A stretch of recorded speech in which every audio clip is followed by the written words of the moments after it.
जय माँ भद्रकाली, हर हर महादेव। भक्तों, आज हम जानने वाले हैं कि जब किसी तांत्रिक के द्वारा या किसी भी भाई भगत के ऊपर जब कोई बंधन लग जाता है तो कैसे हम पहचाने कि हमारे ऊपर बंधन लगा हुआ है। बंधन कई प्रकार के होते हैं, जैसे रोजी रोजगार के ऊपर आपके बंधन लगा हो, बुद्धि का बंधन लगा हो, लक्ष्मी बंधन लगा हो, आपका कोख बंधन हो, आपके ऊपर किसी तरह की कोई क्रिया करके उसका बंधन किया गया हो। ये सारी चीज़ें बंधन के अंतर्गत आती हैं। जब किसी व्यक्ति के ऊपर बंधन किया जाता है तो उस व्यक्ति के जीवन में पूरा उथल पुथल मच जाती है और अकारण ही सारी समस्याएं जन्म लेने लगती हैं। तो आशा करता हूँ माँ दुर्गे काली चौक की भगत शुभम, मैं आप सभी का हार्दिक अभिनंदन और स्वागत करता हूँ। चैनल पर नए हो तो चैनल सब्सक्राइब करें, वीडियो को अधिक से अधिक लाइक करें, कमेंट करें और बताएं कि आपके साथ भी ऐसा होता है, और अधिक से अधिक उन भाई भक्तों तक पहुंचाएं जिनके साथ ऐसी समस्या चल रही हो, ताकि उनका कल्याण हो सके और उनको जानकारी मिल सके। हर हर महादेव, जय शिव शंभो। भक्तों, बंधन के संदर्भ में इतना ही कहा जाएगा कि किसी भी तरह का कोई भी बंधन हो वह हमारे लिए बिल्कुल पूर्ण रूप से हानिकारक होता है। आपने देखा होगा, आपने सुना होगा कि बहुत सारी माताएं बहनें हैं जिनका कोख बंधन कर दिया जाता है।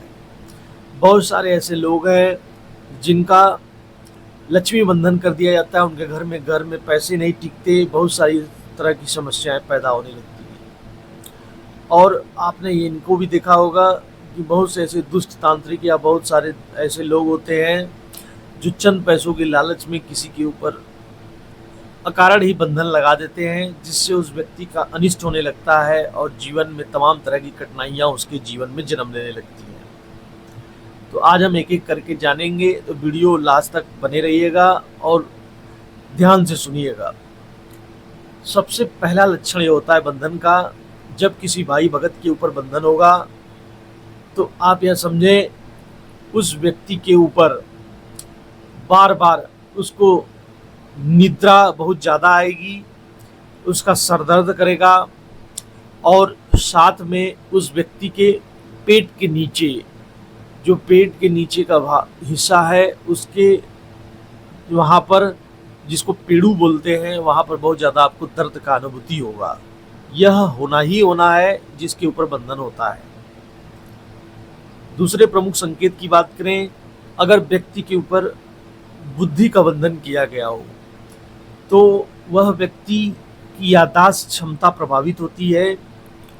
देखा जाता है ऐसे वक्तों में कि जिनके ऊपर भी बुद्धि बंधन किया गया या बुद्धि बंधन लगा हुआ रहता है, उन व्यक्तियों की जो सोचने समझने की शक्ति है वह प्रभावित हो जाती है। व्यक्ति सही समय पर गलत डिसीजन लेता है, जिससे उसको बहुत बड़ी हानि पहुंचती है। चीज़ें उसे याद नहीं रहती हैं। यह बुद्धि बंधन बहुत सारे छात्रों के ऊपर देखा जाता है। बुद्धि बंधन जब कोई व्यक्ति बहुत अच्छा पढ़ने में अव्वल दर्जे का रहता है या उसकी सोचने समझने की काबिलियत बहुत अच्छी रहती है, तो ऐसे लोगों पर जानबूझ कर के बुद्धि बंधन करते हैं लोग, जिससे कि उसकी यह सारी चीज़ें प्रभावित हो और जीवन में उसके दुख दरिद्रता घेर ले। बुद्धि बंधन अपने आप में यह बहुत बड़ा बंधन होता है, क्योंकि आप उसकी मानसिक चेतना को निश्चित रूप से बांध लेते हैं और जिसके वजह से वह व्यक्ति के जीवन में जब जब वह कोई छात्र एग्जाम देता है तो उसे असफलता मिलती है। घर में लड़ाई झगड़े और क्लेश के वातावरण बनने लगते हैं बुद्धि बंधन के बाद से। अगले प्रमुख संकेत की बात करें भक्तों, जब किसी के घर में लक्ष्मी बंधन होता है तो ऐसे घरों में यह देखा जाता है कि लक्ष्मी बंधन होने के बाद से घर में पैसे नहीं टिकते हैं।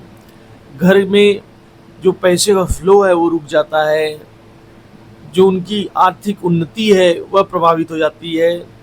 लक्ष्मी बंधन ज़्यादातर देखा जाता है कि शमशान की विभूति से होता है या फिर किसी तरह के जो तामसिक प्रक्रियाएं हैं वह भोग प्रसाद देकर के लक्ष्मी बंधन किया जाता है।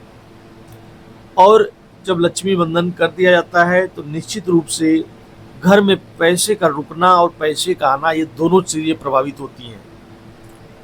इसलिए भी कहा जाता है कि लक्ष्मी बंधन जिसके घर में होगा उसके घर में दरिद्रता स्वतः आकर के बैठ जाती है, दुख स्वतः आकर के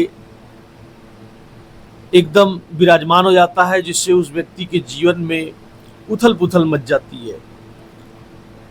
लक्ष्मी बंधन लगे हुए व्यक्तियों को इस बात का विशेष ध्यान देना चाहिए, अपने घर में अकारण ही किसी को नहीं घुसाना चाहिए, इस बात का विशेष उनको ध्यान रखना चाहिए।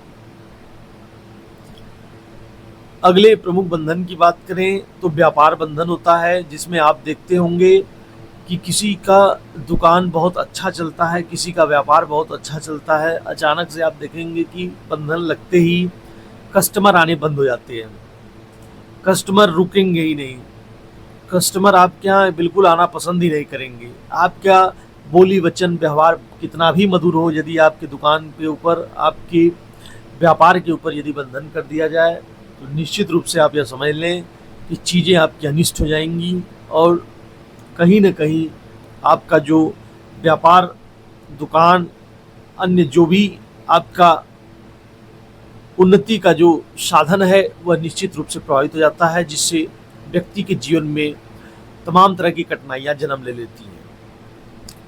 ऐसे व्यक्तियों को यह बात का विशेष ध्यान देना चाहिए कि अगर व्यक्ति दुकान किया हुआ है तो अब बार बार जब भी वह दुकान बंद करे, शटर गिराए, दुकान बढ़ाए, तो निश्चित रूप से इस बात का विशेष ध्यान दें कि ऐसे जगहों पर थोड़ा सा गंगा जल जरूर रात्रि के समय छिड़क करके दुकान को बंद करें। गंगा जल अपने आप में बहुत पूर्ण और पवित्र माना जाता है।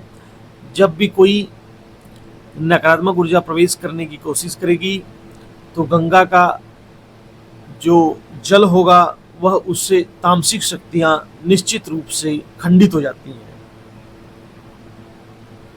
इसलिए आप देखते होंगे कि जब भी किसी का हिंदू रीति रिवाज से यदि दाह संस्कार किया जाता है तो उसके अस्थियों को, उसकी राख को, बची हुई राख को गंगा में प्रवाहित किया जाता है ताकि उस व्यक्ति को मोक्ष मिले और साथ में उसकी आत्मा को शांति मिले। और यह चीज़ें तामसिक क्रियाओं को खंडित करने की बहुत बड़ी अचूक उपाय है। अगले बंधन की बात करें भक्तों तो आप देखते होंगे कि व्यक्ति को कोख का बंधन कर दिया जाता है, महिलाओं को। ऐसे लोगों में यह देखा जाता है कि बच्चे नहीं पैदा होते हैं और काफ़ी साल बीत जाता है, माताओं बहनों को बहुत सारे समय व्यतीत हो जाते हैं, तो उनके जो हस्बैंड या उनके जो पति होते हैं वह काफ़ी दुखी होकर के अनेक दरबारों के चक्कर काटते हैं, डॉक्टरों के चक्कर काटते हैं, लेकिन फिर भी लाभ नहीं होता। तो कोख बंधन जिस भी माता भाई बहन पे होगा, यह बात आप समझ लें कि कोख बंधन लगने के बाद से संतान विहीन व्यक्ति हो जाता है और उसकी वंशावली क्षतिपूर्ण हो जाती है। आने वाली जो पीढ़ियां हैं वो प्रभावित हो जाती हैं। कोख बंधन के द्वारा व्यक्ति शत्रुता की तरह जो है व्यवहार करते हुए बदला लेता है। तो निश्चित रूप से मैं आशा करता हूँ वीडियो आपको पसंद आई होगी। जितने भी तरह के बंधन है आपको बताया गया है और ये अगले वीडियो में मैं प्रयास करूँगा कि आपको इसके सारे समाधान भी उपलब्ध कराऊँ।